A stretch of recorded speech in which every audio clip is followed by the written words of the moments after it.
السلام عليكم. شحال هادي ما بوستيت فيديو بسبب هادشي اللي طاري ما قديتش نبوستي فيديو. ما الضمير ديالي ما خلانيش نبوستي فيديو حيت ما يمكنش الناس ميته ومشاكل والناس كبات ليها العائله ديالها ونجي انا نبوستي فيديو ما جاتش كره من بعد. وانا من النوع اللي كيحترم المتابعين ديالو كيحترم الناس وكيحترم المغاربه. ما يمكنش انا نجي بوستي فيديو يلا نبداو الفيديو. الخبر الاول ديالنا هو الخبر اللي حزين ديال بصح، هو ان واحد الموهبه مغربيه مشات للخليج. كان كتلعب مع باريس سان جيرمان. ديال الكلمه هو على الياس حسني اللي كان كيلعب مع باريس سان جيرمان ومشى في الصفوف ديال باريس سان جيرمان. ودابا كان العجب انتقل لك حاليا دابا للسد القطري. لعاب تعطاو كلشي الظروف، موهبه، سيبورت، فريق واعر تبدا معاه فاش تلعب مع باريس سان جيرمان وتبدا مع باريس سان جيرمان. ولا يعني 18 سنه مازال صغير في العمر وانتقل لك للسد القطري. فراه الشكوك كثيره واخا ان المستقبل ديالو كان مجهول مع المنتخب الوطني المغربي. ما عرفتش يختار فرنسا ولا المغرب، ولكن على الاقل يعني كان شك انه يقدر يختار المغرب. وصراحه ملي كتشوف واحد الموهبه واعره طالعه بقوه وفي الاخر كينتقل للخليج ومازال صغير في العمر، راه كيبقى فيك الحال.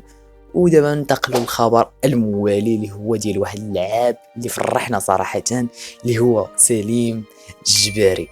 هاد اللاعب هذا عنده مستقبل، ورجعوا لهاد الهضره اللي نقول دابا رجعوا ليها من بعد. هاد اللاعب هذا بالضبط غيكون عنده واحد المستقبل اللي زوين مع المنتخب الوطني المغربي. سليم الجباري، عقلوا على هاد الكلمه هادي وعارفينه، يعني راه عارفينه.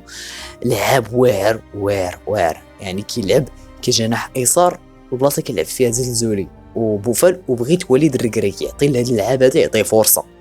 هاد اللاعب هذا لانه كيخدم على راسو، كيخدم الفينيش اللي ناقص اللي ما كاينش عند الزلزولي راه كاين عند سليم الجباري.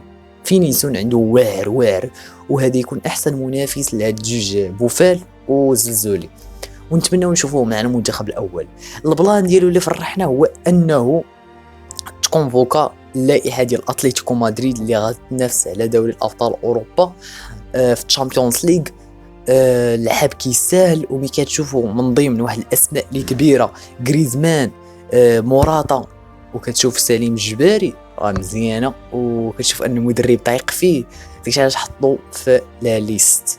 وكنتمنوا ليه كل خير وكل توفيق. وكنعاود نقولها سليم الجباري باذن الله بغينا نشوفوه مع المنتخب الاول مع وليد الركراكي. وكنظن ان وليد الركراكي ما الا دار شي حاجه اللي خياليه ولعب مع اتلتيكو مدريد في الشامبيونز ليغ فراه غتشوفوه 100%.